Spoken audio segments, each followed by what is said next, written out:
웨비나 맛집 쉐어드 IT 라이브에 오신 여러분을 환영합니다. 저는 기업 IT 담당자 커뮤니티 쉐어드 IT의 장도환이고요. 오늘도 이렇게 많이 참여해 주셔서 정말 감사드립니다. 오늘은 초대장에서 보셨다시피 웨비나 시간이 1시간이 아닌 2시간입니다. 평소와는 다르게 1시간이 아닌 2시간입니다. 그리고 또 하나 다른 점이 있습니다. 생방송이 아니라 녹화 방송입니다. 그래서 평상시에 채팅창에서 남겨주시는 여러분들의 다양한 의견을 바로바로 저희가 반영해드리기가 조금 어렵습니다. 그 점은 좀 양해를 부탁드리고요. 그렇지만 평상시에 질문하셨던 거 그 방식 그대로 질문을 남겨주실 수 있습니다. 세션이 진행될 때 궁금하신 게 있으신 분들은 그때그때마다 우측 상단에 질문 탭을 누르셔서 질문을 남겨주시기 바랍니다. 질문을 남겨주시면 준비된 담당자분들께서 답변을 달아주실 예정입니다. 좋은 질문 남겨주신 분들 중에서 저희가 추첨을 통해 스타벅스 기프티콘 드릴 거니까 많은 참여를 부탁드립니다. 그리고 세션이 끝난 다음에 돌발 퀴즈가 진행이 될 겁니다. 각 세션의 내용을 복습하는 차원에서 저희가 준비했고요. 이 퀴즈를 맞추신 분들께도 저희가 추첨을 통해서 기프티콘 드릴 거니까 많은 참여를 부탁드립니다. 그리고 모든 세션이 끝난 다음에 설문조사가 진행될 예정입니다. 설문에 참여해 주시는 분들 중에서 저희가 200분 선정해서 스타벅스 기프티콘 드릴 거니까 역시나 많은 참여를 부탁드립니다. 그러면 오늘의 웨비나에 대해서 간단히 소개를 해드려야겠죠. 오늘의 웨비나는 아마 평소에 마이크로소프트 애저에 대해서 관심이 많으신 분들께 아마 도움이 많이 될 것 같습니다. 마이크로소프트 애저를 이미 사용하고 계시거나 아니면 사용을 고려하시는 분들, 나아가서 퍼블릭 클라우드 서비스를 사용해서 기업 환경에 알맞는 애플리케이션을 개발하기 위한 환경을 고려하시는 분들께 많은 도움이 될 만한 세션으로 풍성하게 준비했습니다. 총 4개의 세션이 준비되어 있고요. 마이크로소프트 애저를 활용해서 기업에서 어떻게 애플리케이션을 쉽게 개발하고 배포하고 운영할 수 있는지 오늘의 웨비나를 통해서 많은 정보를 얻어가시기를 바라겠습니다. 그러면 첫 번째 세션을 진행해 볼까요? 첫 번째 세션은 애저 1014 엔터프라이즈라는 주제이고요. 애저에서 애플리케이션 혹은 서비스 개발을 위해서 필수적인 것들에 대해서 간단히 살펴보겠습니다. 그럼 본격적으로 세션을 진행하기 앞서서 발표자를 먼저 소개를 해드려야겠죠? 양준기 리더님을 소개하겠습니다. 박수 부탁드립니다. 네, 리더님 안녕하세요. 반갑습니다. 안녕하세요. 네, 오늘 발표 잘 부탁드리고요. 네, 알겠습니다. 오늘 사회자분이 말씀하신 것처럼 그 애저 1014 엔터프라이즈라는 제목으로 저희가 워크숍을 준비했습니다. 그 전체적인 세션에 대한 설명을 드리긴 했지만 저희가 조금 더 이 워크숍에 대한 설명을 좀 더 드리도록 하겠습니다. 먼저 이 워크숍은 SK 주식회사 CNC에서 준비를 했고요. 특히 이제 그 MS의 스폰서십을 받아서 진행을 했고, 특히 제목이 이제 이머전 워크숍이라고 하는 이름이 달린 것처럼 집중적으로 저희가 이제 워크숍을 하는데, 특히 이제 엔터프라이즈에서 개발하는 또는 서비스를 만드는 그런 입장에서 어떤 것들이 필요하고 어떤 걸 알아야 되는지에 대한 설명을 좀 집중적으로 드리려고 합니다. 애저를 사용하시는 분들 중에서 본격적으로 뭔가 애저 환경에서 개발을 해보고 싶어 라는 분들이 오늘 워크숍 이 웨비나를 들으면 아마 많은 정보를 얻어가실 수 있다 라고 요약할 수가 있겠네요. 그렇죠. 알겠습니다. 거기다가 이미 사용하셨던 분들이 조금 더 깊게 하고 싶다라는 것까지 저희가 준비했습니다. 네. 그런 또 꿀팁까지 준비하셨다고 하니까 더 기대가 됩니다. 네. 오늘 기대 많이 해주셔도 됩니다. 그래서 오늘은 아까 5명의 스피커가 준비가 되어 있고요. 제가 첫 번째 세션을 말씀드리고 두 번째, 세 번째, 네 번째는 저희 이제 같은 팀원인 고이상 매니저님, 최지희 매니저님, 그다음에 유대영 매니저, 배정호 매니저님이 차례차례 설명을 드리도록 하겠습니다. 그럼 리더님께서는 오늘 발표될 세션에 아주 좀 개괄적인 내용을 그냥 브리핑해 주시는 그런 역할을 맡아주신 건가요? 예, 근데 브리핑이긴 하지만 그래도 서비스는 좀 필수적인 것들을 좀 소개시켜 드리는 걸로 조금 더 깊이 있는 그렇습니다. 들러리가 아닙니다, 여러분. 집중해서 잘 들어주시기 바라고요. 바랍니다. 그래서 오늘 이제 설명드릴 내용들을 좀 종합해서 말씀드리려고 하는데, 이제 엔터프라이즈 어플리케이션을 개발할 때 필요한 것들이 몇 개 있습니다. 첫 번째는 뭐냐면 개발 툴이 필요한데요. 그러면 이제 개발을 해서 소스를 이제 커밋하고 실제로 배포할 수 있는 것들 서비스들이 있습니다. 그게 이제 애저 데브옵스 가장 대표적이고, 그다음에 데브테스트 랩, 그다음에 랩 서비스와 같은 서비스가 있는데 그런 것들이 이제 준비가 돼야 되고요. 필수적으로 애저에서 개발을 하려면은 지금 말씀하신 그런 서비스들은 반드시 사용을 해야 된다. 반드시는 아니지만 가장 사용하는 게 좋다. 쉽게 하려면? 쉽게 하려면. 알겠습니다. 애저에 가장 최적화된 서비스들이니까요. 그럼 모르시는 분들도 되게 많겠어요. 그냥 애저에서 완전 막 코딩이라고 하나요? 그냥 막 코딩 하시는 분들도 상당히 많겠습니다. 그렇죠. 그래서 저희가 세 번째 세션에 그거를 어떻게 쓰면 좋은지, 그다음에 저희 CNC에서 어떻게 구축했는지에 대한 설명도 드리려고. 사례까지? 알겠습니다. 그리고 이제 이 어플리케이션이 개발됐으면 실제로 이제 서버에 올라가야 될 텐데. 배포해야겠죠. 그렇죠. 그럼 이제 그 애저에서 제공하는 서비스들이 몇 개 있습니다. 네. 앱 서비스 유형에 따라서 서비스를 배포하게 될 텐데 네. 그런 서비스들이 준비가 되겠습니다. VM이라고 하는 가장 전형적인 네. 서비스가 있고요. 네. 그다음에 이제 쿠버네티스 서비스, 컨테이너. 네, 컨테이너 서비스. 그다음에 컨테이너를 간단하게 또 우리가 배포할 수 있는 애저 컨테이너 인스턴스. 아, 네. 라는 서비스가 있고 그다음에 이제 온프레미스하고 다른 클라우드까지 연계해서 클러스팅해주는 서비스 패브릭이라는 서비스가 있고 네. 그다음에 그 웹 앱 서비스라고 하는 그 애저에서 가장 대표적으로 어플리케이션을 만든 서비스가 있습니다. 그것까지 저희가 설명을 드리도록 하겠습니다.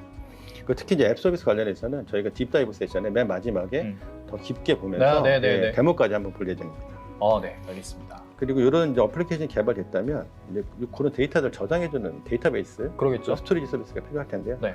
그런 것들도 이제 애저 시퀄이라든가, 그다음에 이제 애저 시퀄 MI, 그다음에 뭐 포스트그레나 마이스큐엘이나 마니아DB를 그런 것들 이제 애저에서 매니지드 해주는 서비스들이 있습니다. 네. 그런 것들의 서비스가 필요합니다. 기업에서 기존에 뭐 마이크로소프트 SQL 서버를 쓰거나 네. 그게 아니면은 뭐 MySQL이든 말씀하신 포스트그레SQL이든 이런 오픈 소스를 쓰는 고객들이라 할지라도 애저에서 그 환경 그대로 어떤 DB 그렇죠. 서비스를 네, 이용할 수 있다는 거네요. 맞습니다.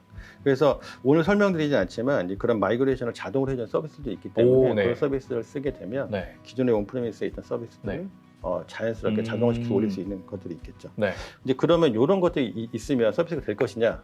그런 건 아닙니다. 왜냐하면 저희가 사실은 이제 IT 시스템을 구축한다는 것은 표준도 있어야 되고, 그러겠죠. 정책도 있어야 되고, 또 보안도 있어야 되고, 또 네트워크도 있어야 되기 때문에 그런 것들을 잘 컨셉화해서 만들어 놓은 게 애저의 랜딩존이라고 하는 것이 있습니다. 아, 이게 핵심이군요, 오늘의. 핵심이죠. 네. 바로 제 다음 세션이 이 랜딩존에 대한 설명을 할 예정입니다. 이게 되지 않으면 개발을 하고 싶어도 못 하겠네요. 그렇죠. 그래서 이제 이런 것들이 잘 뭉쳐져서 서비스가 되면 이제 우리가 엔터프라이즈에서 애저 기반으로 서비스 할 수 있다는 거고요. 오늘 세션은 이 전체적인 것들을 다 한번 살펴보는 그런 세션이 되겠습니다. 알겠습니다.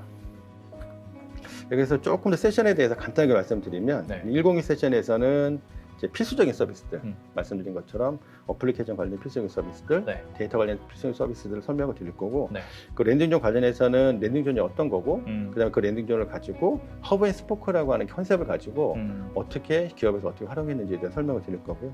그다음에 그 아까 말씀드린 이제 개발 툴들이 한 3가지가 있다고 했는데 가장 대표적인 서비스가 애저 데브옵스라는 서비스인데 그 서비스들을 설명을 하면서 그걸 또 이제 우리 관계사라든가 저희 대외 고객사들에서 어떻게 그걸 구축했고 어떤 문제를 해결했는지 그런 것도 설명드릴 예정이고요. SK CNC는 이런 식으로 활용해서 이런 사례를 가지고 있으니 한번 참고해 보세요 라는 그런 내용인 것 같습니다. 예, 맞습니다. 이게 이제 오늘 들으시는 분들이 아마 이제 저희처럼 다른 고객사를 대상으로 서비스 구축하는 분들도 있을 테니 이런 것들을 좀 같이 고민을 하면서 우리가 어떻게 했는지를 보면 크게 도움이 될 것 같습니다. 알겠습니다. 그리고 마지막으로는 이제 아까 말씀드린 앱 서비스라고 하는 것이 있는데 그런 것 앱 서비스는 사실은 뭐 AWS나 GCP와는 다르게 애저에서 좀 특징적으로 또 대표적으로 미는 서비스이기 때문에 그 서비스에 대해 좀 더 딥다이브하게 살펴보는 그런 시간을 갖도록 하겠습니다. AWS나 GCP랑 또 어떤 차별점이 있는지도 설명을 해줄 수 있겠네요. 네네, 그렇죠. 그래서 이제 오늘 제가 설명드릴 이제 내용이 본격적으로 들어갈 텐데요. 사실은 이제 애저 서비스를 들어가면 대략 이제 애저 서비스 포털에 딱 들어가면 한 200개 정도 서비스 있습니다. 그러니까 그게 너무 많아서 너무 뭐부터 뭘 어떻게 해야 될지 진짜 감이 잘 안 잡히는 분들도 되게 많으실 것 같아요. 예, 맞습니다. 그래서 오늘 사실 이제 제가 첫 세션에 설명드릴 건 뭐냐면 그 많은 서비스 중에서 내가 어플리케이션 개발할 때 필요한 서비스가 될지 뭐냐 라는 관점에서 한 18개 서비스를 그래도 많긴 많네요. 간략하게 설명을 드릴 건데 이제 어플리케이션 관련된 서비스 8개와 데이터 관련된 서비스 10개 정도를 저희가 이제 몇 가지 질문을 던지면서 그 질문을 통해서 좀 특성들을 간단하게 알아보는 그런 식으로 워크숍을 준비했습니다. 그 질문이라 하면은 뭐 SK CNC에서 대고객분들 만나시면서 들었던 그런 질문들 중에서 뽑아내신 거인가 봅니다. 예, 맞습니다. 예, 그리고 물론 이제 저희 회사뿐만 아니라 애저를 배우려고 하시는 분들이 여러 개 참고할 수 있는 이제 그런 사이트들이 있는데 그런 걸 보면은 공통적으로 고민되는 것들 그런 것들을 설명하려고 하고 있습니다. 알겠습니다. 그래서 어플리케이션 서비스 아까 말씀드린 8개 정도를 제가 설명드릴 건데요. 그럼 하나씩 좀 살펴보겠습니다.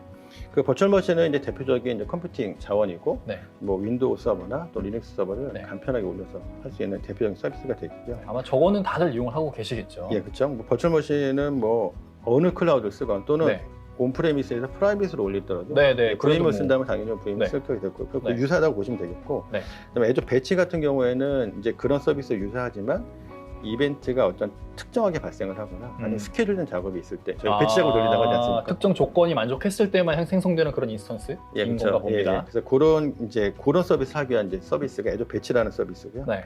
그다음에 애저 컨테이너 인스턴스는 뭐냐면 저희가 이제 컨테이너화를 해서 네. 간단하게 서비스 하나 올려볼 수 있지 않습니까? 네. 그럴 때 쓰는 게 이제 애저 컨테이너 인스턴스라고 하는 서비스가 되겠고요. 음. 그다음에 이제 AKS라고 되어 있는 서비스는 네. 그러니까 쿠버네티스를 매니드 해주는 서비스입니다. 네네. 그러니까 쿠버네티스의 기능을 다 쓰면서도 네. 이제 우리가 사실 관리하기 힘든 건 마스터 노드를 관리하기 힘든데 그 마스터 노드를 애저가 관리하는 서비스가 되겠습니다. 뭐 쿠버네티스에 어쨌든 오픈 소스니까 기업 환경에서 사용하기에 부족한 기능들이 몇 가지가 있을 텐데 네, 그런 것들을 애저에서 보완해서 내놓은 게 저 AKS라고 보면 되겠네요. 네, 맞습니다. 그래서 AKS를 사용하시게 되면은 우리가 이제 그 마스터 노드에 대한 어떤 관리 부분을 저희가 안 할 수 있기 때문에 이제 자동으로 뭔가 자동화를 시켜주는 건가 봅니다. 예, 그렇죠. 이제 뭐 업그레이드나 패치 같은 것들은 그런 자동은 것들. 아니지만 네. 사용자가 충분히 인지하고 있는 상태에서 업그레이드 해줄 수 있는 서비스를 제공해주고 있습니다. 네. 그다음에 이제 애저 앱 서비스, 로직의 펑션과 같은 서비스도 있는데요. 네. 저희가 이제 그 파스라든가 또는 라스라고 하는 네. 이제 로직 애저 서비스 또는 펑션 애저 서비스라고 하는 것들이 최근에 많이 나오고 있는데, 전 처음 들어봤네요 오늘은. 이제 그게 어떤 거냐면 비즈니스 로직을 네. 만들어서 놓기만 하면 네. 사실은 그 서버에 내가 OS 이런 거 신경 안 쓰고 네. 바로 실행이 되는 서비스가 되겠습니다. 그 하단에 있는 것들은 뭔가 템플릿화 돼 있는 건가요? 그러면? 템플릿화 돼 있다기보다는 가상화돼 있다고 봐야 될 것 같고요. 그 미리 만들어진 그런 환경에서 나는 비즈니스 로직만 생성하면 되는 그렇죠, 거예요? 맞습니다. 네, 그래서 그런 것들은 이제 뭐 AWS에서도 람다라는 서비스도 제공하고 있고 애저에서는 애저 펑션이라는 서비스도 제공해주고 있습니다. 네. 그래서 그런 것들을 잘 활용하시게 되면 사실 퍼블릭 클라우드의 특징이 내가 사용한 만큼 돈을 내는 구조이기 때문에 이 로직이나 펑션을 사용하게 되면 내가 딱 필요한 것만 돌리고 그 돌린 거에 대한 과금을 받기 때문에 경제적으로 서비스를 이용할 수 있게 됩니다. 네. 그래서 아까 말씀드린 것처럼 이제 질문을 몇 가지 드리면서 네. 제가 이제 설명을 좀 하려고 합니다. 알겠습니다. 첫 번째는 이제 내가 얼마나 컨트롤할 것이냐, 그리고 내가 얼마나 책임을 질 것이냐라는 관점에서 아까 8개의 서비스를 한번 분류를 해볼 거고요. 네네. 두 번째는 내 서비스가 계속 지속적으로 될 것인지 아니면 이벤트성으로. 예, 맞습니다. 그 이벤트성으로 될 것인지에 대해서 이 8개의 서비스가 어떻게 분류가 되는지. 그리고 마지막으로는 최근에 계속 얘기가 되고 있는 컨테이너를 어떻게 활용할 것인가, 컨테이너가 지원되느냐 안 되느냐, 컨테이너가 지원된다면 어떤 식으로 지원되는지에 대해서 서비스를 가지고 한번 설명해 드리도록 하겠습니다. 알겠습니다. 첫 번째는 이제 얼마나 제어할 것이냐에 대한 문제인데요.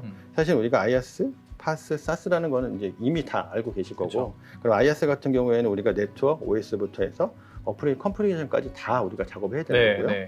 그다음에 SaaS로 넘어가게 되면 사실 컴피그레이션만 하면 바로 쓸 수가 있죠. 보통 이제 우리가 이제 마이크로소프트의 팀즈라든가 아웃룩 같은 거 계정만 등록하면 바로 쓸 수 있는 것처럼 그런 것들이 있는데, 사실 이제 오늘 설명드릴 거는 IaaS, PaaS, 그다음 아까 말씀드린 FaaS라고 하는 펑션 애저 서비스까지만 이제 한번 설명을 드리려고 합니다.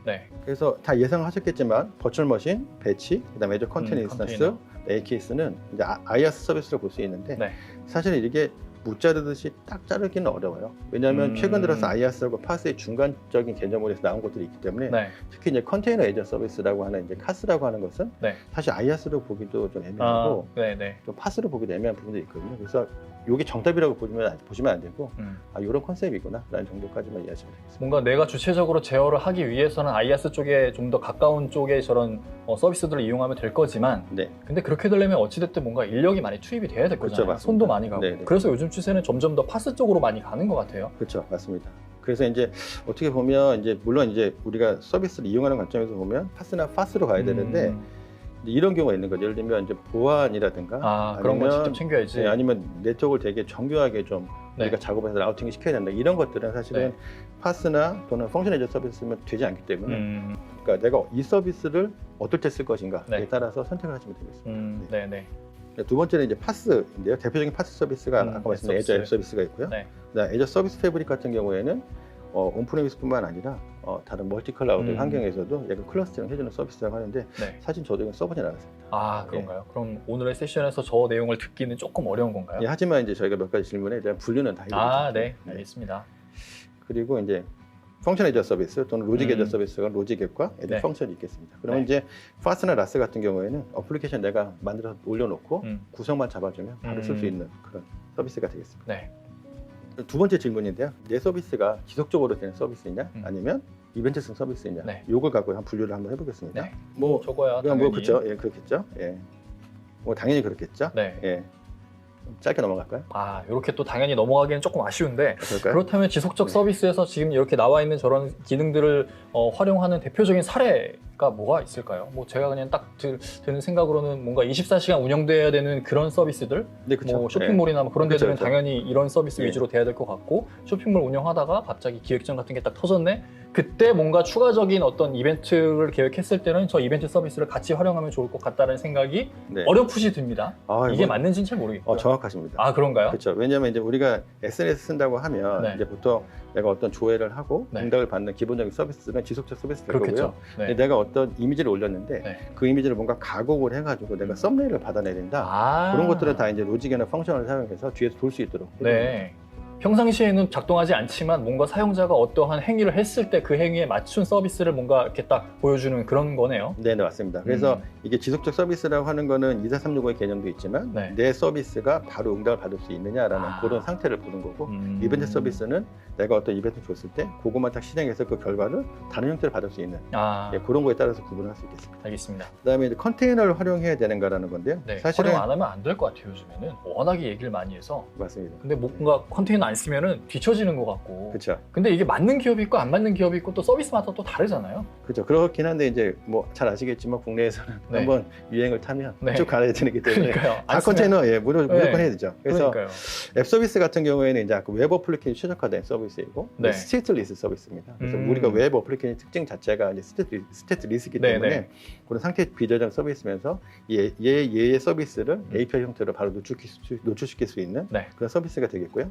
두 번째는 이제 애저 컨테이너 인스턴스. 아까 말씀드린 것처럼 간단하게 어플리케이션을 컨테이너화해서 바로 올릴 수 있는 건데 네. 요의 특징은 뭐냐면 내가 전용 인스턴스나 전용 노드를 내가 세팅할 수가 없다는 특징이 있습니다. 그 얘기는 뭐냐면 가격이 되게 저렴하고 되게 쉽게 가져갈 수 있다. 대신에 그 백단의 인프라는 공용으로 쓰는 거겠네요. 맞습니다. 그러면. 그래서 사실은 내가 이 업무 자체가 되게 미션 크리티컬하다. 그럼 그런 거 쓰면 안 되겠네요. 그렇죠. 네. 그래서 간단하게 어플리케이션 만들 때만 쓸 수 있도록 권장하고 있습니다. 그럼 뭐 실제 개발하고 테스트 용도로만 사용하고 네. 배포할 때는 쓰면 안 되겠네요. 그렇죠. 배포도 근데- 써도 되나요? 써도 되는데 네. 이제 어떻게 보면 우리가 이벤트 서버로 사실은 막 죽어도 괜찮은 거. 네. 뭐 죽어되는 건 없겠지만 뭐 죽어도 크게 혼나지 않는 서비스. 그런 네. 서비스 중심으로 네. 쓰면 되겠습니다. 지속적 서비스에는 활용하면 안 되겠군요. 네, 그렇죠.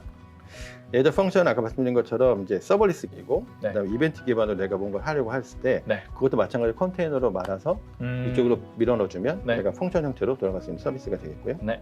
서비스 패브릭 아까 말씀드린 것처럼 온프레미스도 되고 그다음에 다른 이제 예를 들면 AWS 또는 뭐 구글 GCP 같은 그런 네. 서비스까지 사실은 다 클러스터링을 해주는 서비스라고 하는데 제가 아직 써보진 않았지만 요거는 어디에 포커싱이 되어 있냐면 다른 건 다 상태 비저장이지만 이건 상태로 저장해주는 서비스에 포커싱을 하고 있다고 합니다. 그래서 아마 이거는 뭐 내년쯤 되면 아마 이런 사례가 국내에 나와 있지 않을까. 물론 이제 국내에 있을 수도 있지만 네. 저희가 이제 구축한 사례가 없기 때문에 이렇게 좀 말씀을 드리고 싶고요. 근데 마지막으로는 우리 가장 많이 쓰고 있는 AKS입니다. 네.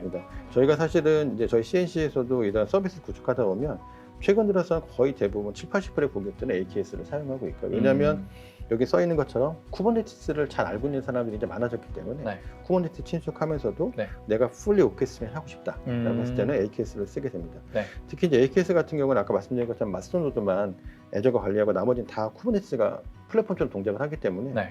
쿠버네티스를 잘 사용하시는 분들도 쉽게 AKS를 쓸 수 있도록 그렇게 애저에서 제공해주고 있습니다. 네, 네. 그다음에 애저 배치나 사실 로직 앱 같은 경우도 컨테이너 지원하게 되는데요. 네.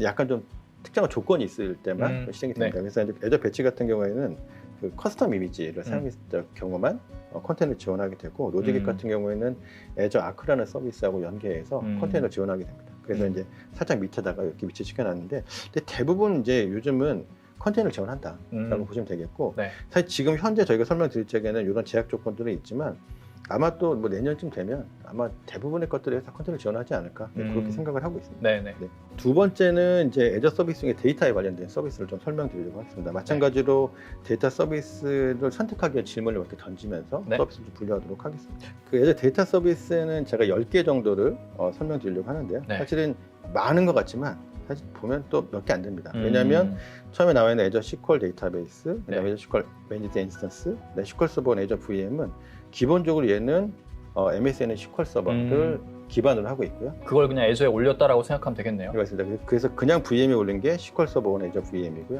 그다음에 그 애저에서 풀리 매니지 해주는 게 애저 SQL 매니지 인스턴스가 네. 되겠고요. 그다음에 얘를 그냥 클라우드 버전의 파스라고 보면 애저 SQL 데이터베이스가 되겠습니다. 그래서 가용성이나 보안 측면에서는 조금 다르긴 하지만 애저 SQL 데이터베이스하고 애저 SQL 매니지 인스턴스는 유사하다고 보시면 되겠고요. 이제 고가용성이나 아니면 내가 어떤 애저에서 제공하는 풀리 매니지를 쓰겠다고 하면 애저 SQL MI를 쓰시면 되겠습니다. 내가 뭐 기존에 온프레미스에서 애저 그 마이크로소프트 SQL 서버의 전문가야.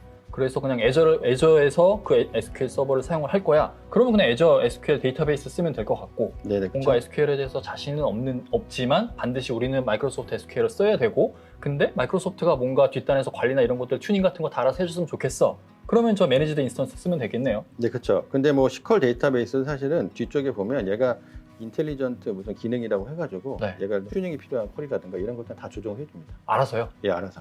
예. DBA가 필요 없는 거예요, 그러면? 뭐 필요 없다고 말씀드릴 수 없지만 기본적인 것들은 다 해준다는 거죠. 아, 네. 그러면 훨씬 더 좋은 성능으로 데이터베이스를 사용할 수 있겠네요. 네, 맞습니다. 그래서 이제 그 대표적인 서비스가 이 두 개, 애저 SQL 데이터베이스하고 애저 SQL MI라고 하는 서비스가 되겠고요. 그다음에 옆에 있는 레디스, 그다음에 뭐 애저 데이터베이스 for MySQL, for MariaDB, for PostgreSQL은 오픈소스를 애저에서 매니지된 서비스라고 보시면 되겠습니다. 그래서 레디스 캐시는 이름처럼 캐치 서비스를 위한 키밸류 서비스가 되겠고, 뭐 고가용성 기능들을 제공해주는 서비스가 되겠습니다. 아, 저게 그 인메모리 DB? 예, 맞습니다. 그건가요? 예, 맞습니다. 그래서 예를 들면 어플리케이션 간에 뭔가 공유를 해야 되거나 그런 것들은 이제 키밸류 형태로 저희가 세션 DB 같은 거 쓰지 않습니까? 그런 것들에 대한 대용으로 이런 애저 레디스 캐시를 쓰는 경우도 많이 있습니다. 또는 저희가 어플리케이션에서 뭔가 고가용성으로 또는 빨리 뭔가 조회해야 된다라고 했을 적에는 거기 데이터를 넣고 조회하는 경우도 사용할 수 있고요. 그래서 MySQL이나 MariaDB나 PostgreSQL은 조금 다르긴 하지만 대부분 다 애저가 매니지 해주는 오픈소스다라고 보시면 되겠고, 만약에 고객사 분들께서 나는 MySQL 썼는데 애저로 가면 어떻게 해야 돼? 그러면 좀 적었으면 되겠네요. 맞습니다. 그걸 쓰면 되겠습니다. 그다음에 애저 코스모스 DB 같은 경우에는 애저에서만 제공하는 특별한 좀 서비스가 되겠는데요. 이거 같은 경우에는 우리가 NoSQL이라고 하는 데이터들, 그리고 뭐 키밸류를 포함해서 키밸류, 뭐 도큐멘트, 그다음에 그래프 이런 데이터 형태들을 전부 다 지원해주는 서비스가 애저 코스모스 DB가 되겠습니다. 몽고DB 같은 건가요? 네, 맞습니다. 몽고DB도 포함되고, 예를 들면 레디스도 포함되고, 다 포함되는 DB가 되겠고, 얘는 전부 다 API 형태로 제공이기 때문에 내가 NoSQL 데이터 쓴다 그러면 코스모스 DB를 선택해서 쓰시면 바로 쓸 수가 있습니다. 뒤에 나와 있는 데이터 레이크하고 시냅스 애널리틱스는 우리가 흔히 얘기하는 DW하고 데이터 레이크 관련 서비스라고 보시면 되겠고요. 이걸 간단하게 한번 저기 뒤에 질문을 통해서 좀 보도록 하겠습니다.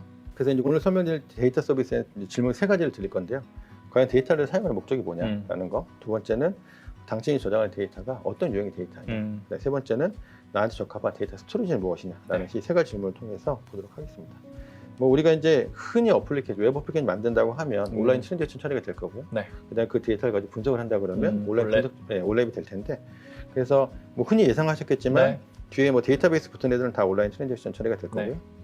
그다음에 데이터 레이크하고 시냅스 애널리틱스는 분석 처리가 되겠습니다. 그래서 시냅스 애널리틱스가 우리가 얘기하는 그냥 DW라고 보시면 되겠습니다. 네. OLTP에도 지금 종류가 되게 많잖아요. 네, 맞죠. 근데 어쨌든 OLTP는 뭔가 되게 온라인 트랜잭션이니까 되게 단순하게 생각을 하시는 분들이 되게 많을 것 같은데 사용하는 DB 종류가 너무 많다 보니까 어떤 경우에 저 DB를 사용해야 될지 그런 OLTP 관점에서 사례를 좀 얘기해 주시면 좋을 것 같아요. 사실은 이제 그 온라인 트랜잭션 처리의 어떤 특별한 용도보다는 내가 그 전에 뭘 썼느냐 라는 측면에서 보면 좋을 것 같고요. 과거에 썼었던 그 데이터베이스가 뭐냐에 따라서 선택을 하는 게 훨씬 더 낫겠네요. 예를 들면 릴레이셔널 데이터다라고 하면 코스모스 DB나 레디스 캐시를 뺀 나머지 6개 중에서 고르면 되는데, 내가 반경이니까. 그렇죠. MS SQL 서버 썼었다. 그러면 아까 말씀드린 애저 SQL 데이터베이스, 그다음에 애저 SQL MI, 그다음에 SQL 서버는 애저 VM을 쓰시면 될 거고요. 내가 오픈소스 썼다. 그러면 그럼 뭐 저 선택해서 쓰면 되겠죠. 그렇게 좀 분류하시면 고를 수 있습니다. 알겠습니다. 두 번째는 내가 저장하는 데이터가 어떤 유형의 데이터냐라고 하는 측면에서 좀 보겠습니다. 예상하셨겠지만 이제 관계형 데이터들은 우리가 이제 데이터베이스라고 붙은 애들은 전부 다 관계형 데이터를 저장하는 데 쓸 거고요. 그다음에 그 키밸류는 레디스 캐시를 쓰면 되겠고, 말씀드린 것처럼 애저 코스모스 DB는 키밸류 포함해서 도큐멘트나 그래프까지 다 저장해서 NoSQL DB의 대표적인 서비스일 거고요. 그다음에 그 구조화된 데이터, 그러니까 스트럭처드 데이터의 경우에는 애저 시냅스 애널리틱스 DW로 들어가면 되겠고요. 그다음에 비구조화 데이터들은 애저 데이터 드레이크를 써서 저장하면 될 것 같습니다. 이런 식으로 선택하시면 되겠고, 이제 마지막으로는 이제 스토리지인데요. 내가 이제 어떤 관계형 데이터나 그런 거 말고도 예를 들면 비랍을 처리한다거나 또는 파일을 처리한다거나 네. 뭐 이럴 때 좀 쓰려고 하는 서비스들이 스토리지 서비스들이 있을 겁니다. 네. 그래서 이제 비랍 같은 경우에는 사실 뭐 남의 그 클라우드 서비스를 얘기한 게 그렇지만 AWS 유명한 S3가 네, S3. 똑같은 네, 서비스고요. 네, 네. 그래서 오브젝트 스토리지가 되겠고 텍스트나 바이너리 데이터에 대해서 저장할 수 있고 네. 특히 얘 같은 경우에는 데이터 리그 스토리지 젠2를 통해서 빅데이터까지 활용할 수 있도록 그렇게 지금 지원해주고 있습니다. 뭔가 젠2라고 하면 2세대인 것 같은데 기존 대비해서 성능이 되게 많이 향상이 됐나 봅니다. 네, 그래서 뭐 가용성이라든가 이런 측면에서 더 향상된 서비스라고 보시면 되겠고, 네. 애저 파일스는 우리가 이제 SMB나 NFS 프로토콜 통해서 우리가 파일 공유하는 윈도우 시스템 네, 네, 네. 그런 걸 거의 유사하시면 되겠고, 네. 이건 온프레미스도 사용이 가능합니다. 클라우드 또는 온프레미스에서 파일 공유할 수 있는 서비스가 되겠고요. 네. 애저 큐는 이 립에서 나왔던 것처럼 큐 서비스, 메시지 큐. 메시지 네. 큐가 되겠고요. 애저 테이블 같은 경우에는 이제 구조화된 데이터에 스키마 없는 스토리지라고 했는데, 이건 이제 스키마 없이 내가 키하고 밸류를 저장할 수 있는 서비스가 되겠어요. 근데 애저 테이블 같은 경우에는 사실은 실질적으로 저도 써본 적은 없는데, 왜냐하면 이런 컨셉까지 가지 않더라도 사실은 비람이나 파일이나 큐로도 또는 아까 말씀드린 이제 그 릴레이션 데이터, 노스쿨 TV도 충분히 서비스 가능하기 때문에 그런 것 같습니다. 그다음에 이제 블록 스토리지는 애저 디스크가 제공됩니다. 네. 오늘 설명드릴 것은 여기까지인데 사실은 고민들이 되게 많으실 거예요. 내가 어플리케이션 뭘 써야 되지? 네. 데이터 어떻게 써야 되지? 그럼 이걸 다시 봐야 되나? 그렇진 않습니다. 왜냐하면 마이크로소프트에서는 이미 이걸 제공해주고 있기 때문이죠. 네. 그래서 어떤 식으로 쓰면 되는지. 네. 좋네요. 네, 디시전 추리가 있습니다. 네. 그래서 따라가면 되네요, 그냥. 맞습니다. 내가 마이그레이션 할 거야? 네. 새로 만들 거야? 네. 마이그레이션 할 건데 그건 리프트 앤 시프트야? 아. 근데 컨테이너가 들어가? 네. 요거에 따라서 지금 제가 말씀드린 서비스가 다 이렇게 정리가 되어 있기 때문에 요 밑에는 URL을 찾아서 들어가서 설명을 잘 보시면 네. 제가 지금 말씀드린 것들을 다 이해하실 수가 있겠습니다. 그럼 아까 그 이렇게 보여주셨던 그런 질문을 본인 스스로 질문을 이제 던져가면서 그 질문에 맞는 답을 yes, no만 선택하면은 너한테는 이런 서비스를 쓰면 돼라고 애저가 딱 알려주는 거군요. 맞습니다. 그래서 사실은 요 이제 디시전 추리를 가지고 제가 이제 좀 더 이렇게 좀 더 추상화하거나 좀 이해하기 쉽도록 설명을 드린 거고요. 네. 데이터도 마찬가지로 이제 이렇게 네. 정리가 되어 있습니다. 그래서 예를 들면 네가 그동안 SQL 데이터베이스 잘 써봤어? 또는 뭐 RDB야? 네. 뭐 아니면 뭐 데이터 레이크의 기능이 있어? 뭐 이런 네. 것들에 따라서 서비스를 선택할 수 있는 기준들 제공해주기 때문에 이런 디시전 추리를 보고 서비스 선택하신다고 한다면 우리가 엔터프라이즈에서 개발할 때 조금이라도 도움이 되지 않을까 그런 생각을 하고 있습니다. 리더님께서 말씀해주신 18개의 서비스를 애저가 어떤 식으로 선택하면 되는지 이렇게 다 안내를 자세하게 해주는 거군요. 네, 맞습니다. 알겠습니다. 그러면 뭐 지금까지 리더님께서 말씀해 주셔서 이 세션 내용을 다 까먹으시더라도 디시전 트리를 활용하면 크게 어려움 없이 서비스를 선택할 수 있다라고 봐도 되겠지만 네. 그 선택을 잘 할 수 있도록 리더님께서 설명해 주신 거니까 그렇게 참고해 주시면 될 것 같습니다. 네. 그럼 첫 번째 세션은 여기까지고요. 리더님 발표 감사합니다. 네, 네. 수고하셨습니다. 네, 감사합니다. 네, 수고하셨습니다.